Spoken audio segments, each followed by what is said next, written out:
যত প্রাণী আল্লাহ তাআলা দুনিয়াতে সৃষ্টি করেছেন তার প্রত্যেকের রিজিকের দায়িত্ব কার? রব্বুল আলামিন। আল্লাহ বলতেছেন ওয়ামা মিন দাব্বাতিন ফিল আরদি ইল্লা আলাল্লাহি রিজকুহা। সমস্ত প্রাণীর, সমস্ত আপনার সৃষ্টির রিজিকের দায়িত্ব কার?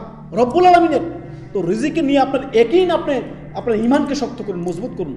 এত হতাশা কেন? চাকরি নাই, আল্লাহ চাকরি দিবেন ইনশাআল্লাহ। রিজিক নাই, রিজিক আসবে ইনশাআল্লাহ। দরজা খুলবে ইনশাআল্লাহ। রিজিক চান আল্লাহর কাছে। মুসা আলাইহিস সালাম কি করেছিলেন? হতাশা হয়েছিলেন। সেই মিশর থেকে মাদিয়ানে তিনি আসছেন মুসা আলাইহিস সালাম। লম্বা সফর করে আসার পরে দুইটি মেয়ে দাঁড়িয়ে আছে ছাগল নিয়ে, তাদের ছাগলগুলো নিলেন আর পানি পান করে দিলেন। এসে গাছের ছায়া বসলেন। গাছের ছায়া বসে আল্লাহর কাছে সরাসরি দোয়া করতে লাগলেন। কি বললেন?